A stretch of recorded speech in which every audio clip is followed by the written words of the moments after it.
سودة من سود الله وجوه الذين يطعنون بالنبي محمد صلى الله عليه وآله. اي والله، يعني هو كلامنا عن سودة، ووالله وجوهكم سودة، كلامنا عن سودة، ويعلم الله أن وجوهكم سودة. اي والله، اللي يقبل ما تستحون لك. وين مشاهد؟ هذا المقطع حجينا بلا أمر، إنه هذا المقطع اللي يقول بي أنا لو كنت موجود لأقف مع عمر وأقول لرسول الله احجب نسائك والعياذ بالله. هالمقطع خليه لا سيدنا قال أقول يا محمد، لا تنسى التسجيل موجود، يعني ينادي لا ينادي بالرسالة ولا بالنبوة. قال أقول له يا محمد حجب نسائك. هاي فقط. أعوذ بالله. حياك الله مولانا علي العراقي، حياك الله مولانا الحبيب، الله يبارك فيك. أستاذ علي العراقي تفضل، أنا أخرتك لأنه عندي كثير من الاتصالات إخواني. تفضل، خلي أقدم الأخوان أبو باقر سيد مثل. تفضل أستاذ علي العراقي. نعم، بسم الله الرحمن الرحيم، وصل اللهم على نبينا محمد الأمين وعلى آله الطيبين الطاهرين المعصومين، أما بعد. يقول تبارك وتعالى في كتابه العزيز، يقول هو الذي بعث في الأميين رسولا منهم يتلو عليهم آياته ويزكيهم ويعلمهم الكتاب والحكمة وإن كانوا من قبل لفي ضلال مبين.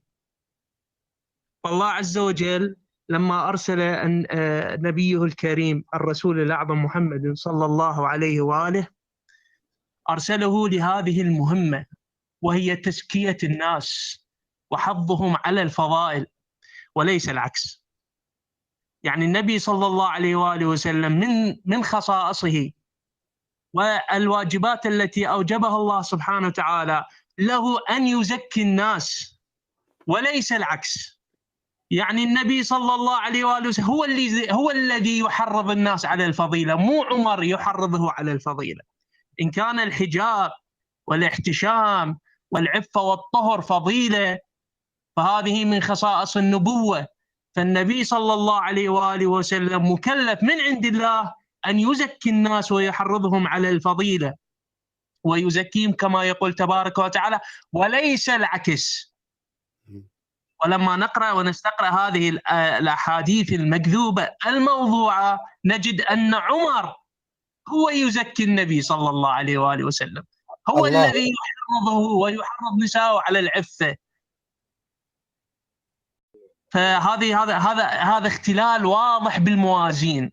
إذا دل على شيء دل على باطل هذه العقيدة وكذب هؤلاء أمثال الأوزبكستاني اللي هو البخاري وغيره من الكذبة الذين يشهدون على أنفسهم أنهم يكذبون على رسول الله صلى الله عليه وآله وسلم كما ذكرنا في الحلقات السابقة، وأنه صلى الله عليه وآله وسلم في الأحاديث الصحيحة فعلا هو أغير الناس. أكو نقطة أستاذ علي، في نقطة مهمة ذكرتها، يا ريت الأخوة يلتفتون لها. يعلمهم الكتاب والحكمة. أنا أسألك سؤال، هل من الحكمة أنه تترك زوجتك وغيرك هو يضبط لك الأمر، هو يعلمك؟ من الحكمة أنه أنت ترتب بيتك، فكيف أنه هو يعلمهم الحكمة ويجي واحد أحكم منه وأكثر حكمة وحنكة ويضبط له بيته؟ لا، يقول ويزكيهم. التزكية ماذا التزكية حاج وعد؟ هو حض الناس على الفضيلة، على الصدق والأمانة، على الاحتشام والعفة والأمور الكثيرة يعجز اللسان على ذكرها في موضع وفي مقام واحد. هو المكلف من عند الله على تزكية الناس. وماذا يقول ابن كثير؟ ماذا يقول ابن كثير في تفسير هذه الآية؟ ماذا يقول؟ يقول ولقد جمع الله، هو هذا سني، هذا مو شيعي، يقول ولقد جمع الله تبارك وتعالى له، أي لنبيه محمد صلى الله عليه وآله وسلم، جميع المحاسن ممن كان قبله وأعطاه لما لم يعطه أحدا من الأولين. ولا يعطيه أحدا من الآخرين، فصلوات الله وسلامه عليه دائما إلى يوم الدين. يعني هذه الفضائل والمحاسن الله عز وجل جمعها ممن لم يعطيها لا للأولين منذ آدم وإلى قيام الساعة.